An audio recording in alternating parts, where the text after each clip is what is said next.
I-PAC দরজার মধ্যেই বেশ কিছু গুরুত্বপূর্ণ এবং বিস্ফোরক মন্তব্য আসছে। কি সেই মন্তব্য? ভাইপোকে মাসনদে বসানোর প্রচেষ্টা হচ্ছে। ইডি রেডে অতর্কিতে মুখ্যমন্ত্রী মমতা বন্দ্যোপাধ্যায় হামলা ওই প্ল্যানের অংশ নয় তো? পুরনোরা অভিষেক বন্দ্যোপাধ্যায়কে মানতে রাজি নন, তাই অভিষেককে মানতে বাধ্য করার পরিস্থিতি তৈরি করা হচ্ছে। এ কথা কে বলছেন?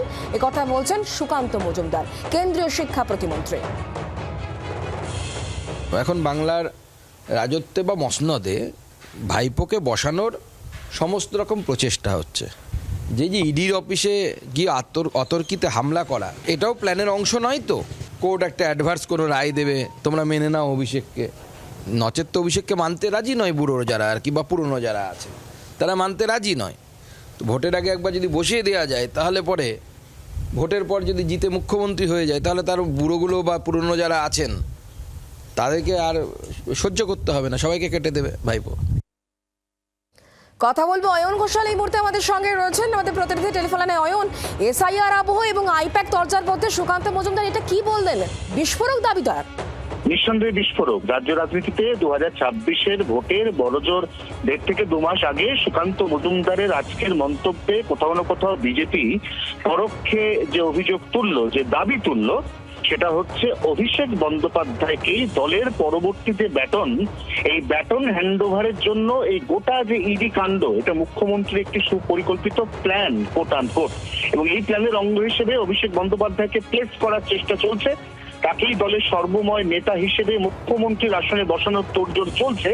তাকে ইতিমধ্যে তার গ্রহণযোগ্যতা নিয়ে যে প্রশ্ন উঠছে, দলেরই অভ্যন্তরে একাধিকবার সেই গ্রহণযোগ্যতা নিয়ে প্রশ্ন উঠেছে, সেই প্রশ্নগুলিকে ধূলিসাৎ করতেই মুখ্যমন্ত্রীর এটি একটি মাস্টার প্ল্যান, এমন চাঞ্চল্যকর এবং বিস্ফোরক অভিযোগ তুললেন সুকান্ত মজুমদার। নিঃসন্দেহে শাসক দলের নেতারা আজকে সারাদিন পরবর্তী সময় এটা নিয়ে কি বলেন সেদিকেই অধীর আগ্রহে অপেক্ষা করছে রাজনৈতিক মহল। আমাদেরও নজর থাকবে সেদিকে অবশ্যই। অয়ন, ধন্যবাদ আমাদের সঙ্গে টেলিফোন লাইনে থাকার জন্য। তবে আমরা এই বিষয়ে প্রতিক্রিয়া নিয়ে আমরা টেলিফোন লাইনে যোগাযোগ করতে পেরেছি তৃণমূল কংগ্রেস নেতা জয়প্রকাশ মজুমদার এই মুহূর্তে আমাদের সঙ্গে রয়েছেন টেলিফোন লাইনে। জয়প্রকাশ দা, ইডি যে অতর্কিতে হামলা, সেটা ইডিতে মুখ্যমন্ত্রী মমতা বন্দ্যোপাধ্যায় যেভাবে যান প্রত্যেক জনের বাড়িতে বা দফতরে, সেই জায়গাতেই সুকান্ত মজুমদার তিনি বলছেন আসলে পুরনোরা অভিষেক বন্দ্যোপাধ্যায়কে মানতে রাজি নন, তাই অভিষেককে মানতে বাধ্য করার মতো একটা সিচুয়েশন মুখ্যমন্ত্রী ক্রিয়েট করেছেন। কি বলবেন আপনি? দেখুন, গল্পের গরু গাছে ওঠে। আজকে এই রকম উদ্ভুটে কল্পনা বিজেপির নেতা ছাড়া সম্ভব নয়। একদম অদ্ভুত অদ্ভুত কল্পনা শক্তি এদের।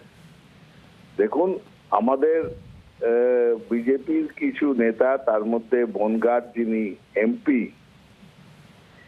তার সম্বন্ধে কিছু কিছু কথা শোনা যায় যে তার কিছু কিছু বদভ্যাস আছে, বাইরে যারা ওনার লোকরাই বলেন।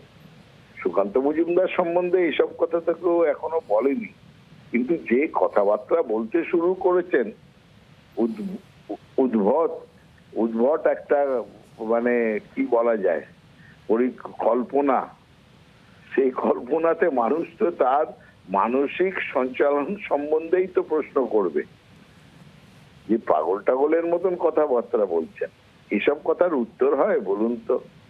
এসব কথার কোনো উত্তর হয়? একজন রাজনৈতিক নেতা, কেন্দ্রীয় মন্ত্রী নাকি, তার মাথায় এরকম আসলে তো বলতে হবে তার মানসিক চিকিৎসা দরকার, আর কেন্দ্রীয় মন্ত্রক তো বিপজ্জনক অবস্থায় আছে। তুগলকও এরকম কল্পনা করতেন না। সুকান্ত বাবুকে বলবো, শান্ত হন আর একবার ডাক্তার দেখান। বুঝতে পারছি জয়প্রকাশ দা আপনার বক্তব্য। অনেক ধন্যবাদ আমাদের সঙ্গে টেলিফোন লাইনে থাকার জন্য। বাংলার আওয়াজ, বাঙালির আবেগ, জি 24 ঘন্টা।